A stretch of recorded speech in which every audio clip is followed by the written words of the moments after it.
লোকসভা নির্বাচনের প্রাককালে Indian secular ফ্রন্টের জন্য একটা খুশির খবর। আমরা বিভিন্ন সময় বিভিন্ন জায়গাতে নির্বাচনে কন্টেস্ট করে থাকি।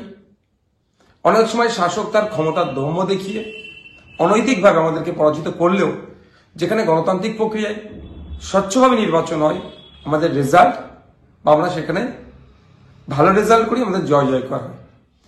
আমরা বিভিন্ন সময় মাদ্রাসাগুলোর অভিভাবক নির্বাচনে অংশগ্রহণ করেছিলাম, ভালো রেজাল্ট হয়েছে। আজকে দক্ষিণ চব্বিশ পরগনার পাথর প্রতিমা ব্লকের গঙ্গাধরপুর অঞ্চলে মতিলাল মাদ্রাসা শিক্ষা কেন্দ্রের অভিভাবক প্রতিনিধি নির্বাচনের মনোনয়ন জমা দেওয়ার শেষ দিন ছিল। আমাদের মনোনীত প্রার্থীরা মনোনয়ন জমা দিয়েছেন, কিন্তু ওখানে বিরোধী তথা তৃণমূলের কোনো প্রার্থী খুঁজে পাওয়া যায়নি। আমাদের প্রার্থীরা বিনা প্রতিদ্বন্দ্বিতায় 5 জনই জয়লাভ করেছে। এটা গণতন্ত্রের জয়।